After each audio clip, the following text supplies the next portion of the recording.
Shalom Bapak Saudara dikasih Tuhan. Pesan firman Tuhan kita hari ini diambil dari Injil Yohanes pasal yang ke-16, dan saya akan bacakan ayat yang 31 sampai 33. Demikianlah firman Tuhan.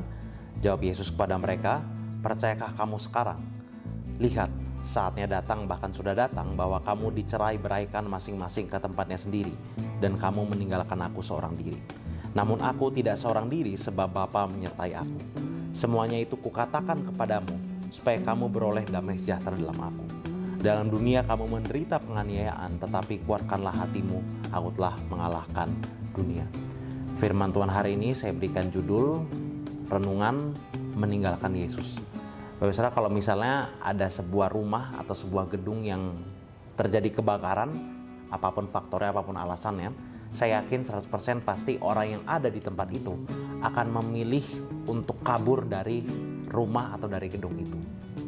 Tidak mungkin manusia mau tinggal membiarkan diri mereka mati dihabisi oleh api yang menyala-nyala. Manusia pasti memilih untuk kabur dari masalah, kabur dari kebakaran yang sudah ada. Nah, Bapak Saudara, saya menemukan bahwa ini merupakan gambaran fenomena tentang kehidupan manusia, bahwa ketika ada masalah, ketika ada krisis, manusia memilih untuk kabur. Di dalam pasal yang kita baca, terkhusus dalam Injil Yohanes pasal yang ke-16, ini merupakan salah satu bagian perpisahan, bagian ucapan perpisahan Tuhan Yesus sebelum dia mati dan disalibkan. Bisa dibilang Yohanes 16 ini merupakan salah satu surat wasiat Yesus yang Yesus berikan kepada para murid sebelum ia melakukan kehendak Bapa dengan mati di atas kayu salib. Yesus sedang memberikan pesan-pesan terakhir, prinsip-prinsip iman terakhir kepada para murid. Dan salah satunya Yesus ajarkan adalah bahwa para murid mereka akan berduka cita. Namun duka citanya itu tidak selama-lamanya, namun hanya sementara saja. Mereka berduka cita mungkin karena akan ditinggalkan oleh Tuhan Yesus. Biasanya ketika kita berbicara soal perpisahan, kita berpikir bahwa orang yang memberikan pesan adalah orang yang meninggalkan.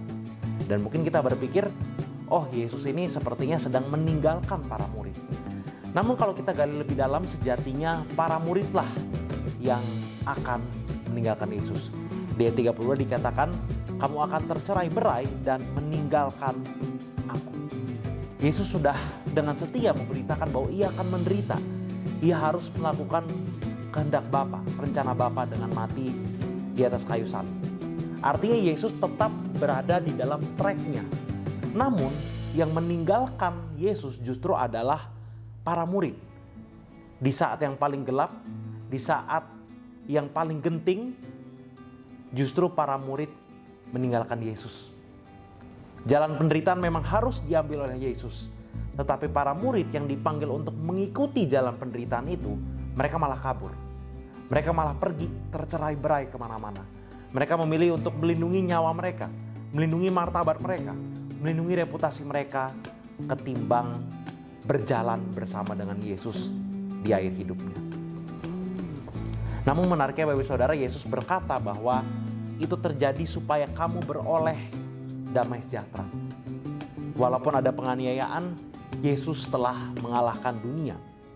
Dan menariknya adalah Yesus memberikan kedamaiannya bukan di saat murid-muridnya sedang setia mengiringnya, tapi justru ketika para murid sedang meninggalkan dia atau akan meninggalkan dia.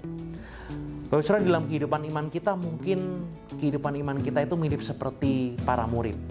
Di saat masalah datang, di saat krisis datang, di saat bencana datang, di saat hal-hal yang tidak enak datang dalam hidup kita, kita memilih untuk meninggalkan Yesus. Mungkin kita tidak langsung meninggalkan gereja, tetapi kita meninggalkan nilai-nilai kebenaran yang Yesus ajarkan di dalam hidup kita. Kita memilih untuk kabur aja dulu daripada berdiri, berjalan di samping kebenaran Tuhan. Dan di dalam masalah yang rumit, ternyata iman kita malah roboh, iman kita malah jatuh, iman kita malah hancur.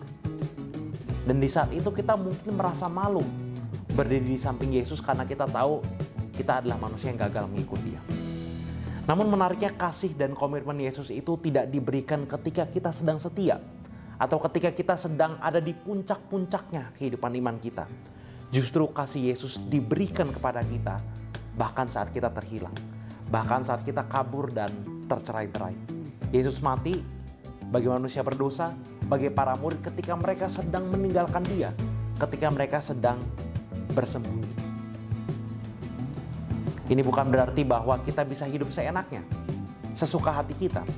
Tetapi bukankah ini sebuah kelegaan yang besar ketika kita mengetahui bahwa kasih Tuhan, anugerah Tuhan, itu tidak didasarkan pada performa atau komitmen kita kepadanya, tetapi didasarkan pada komitmen kasih-Nya yang Dia sudah berikan kepada kita. Tuhan tidak berhenti mengasihi kita ketika kita meninggalkan Dia. Dan Bapak Saudara, Yesus yang telah mengalahkan dunia adalah Yesus yang tidak pernah gagal mengasihi kita walaupun kita sering gagal mengasihi Dia. Namun yang menjadi pertanyaan bagi kita semua adalah, maukah kita kembali kepada Yesus? Kita tahu Tuhan Yesus mengasihi kita, tapi kita mungkin masih memilih di dalam jalan kita yang hilang, yang tidak jelas arahnya. Ketika kita tahu bahwa Yesus mengasihi kita sampai Dia mati, maka bukankah itu sebuah jaminan bagi kita bahwa Tuhan menantikan kita untuk kembali, untuk pulang, untuk kembali hidup di dalam jalan kebenarannya. Ingat bahwa di tengah banyaknya pilihan yang ditawarkan dunia ini, hanya Yesus yang bisa memberikan kedamaian, sukacita yang sejati, yang tidak bisa diberikan oleh dunia. Dan satu-satunya yang hanya bisa berikan adalah Tuhan Yesus, kehidupan abadi, kehidupan bersama-sama dengannya. Mari kita bersatu dalam doa. Tuhan, ketika kami menjalani hidup kami, mungkin iman kami roboh, mungkin kami menjauh daripada Tuhan. Ketika ada masalah, ada penderitaan, kami milih untuk kabur daripada Tuhan. Tapi ya Tuhan, biarlah firman Tuhan pada hari ini menegur dan mengajak kami kembali untuk datang kepada Yesus, untuk menikmati kasih, pengampunan, dan damai sejahtera yang sudah diberikan dengan sempurna.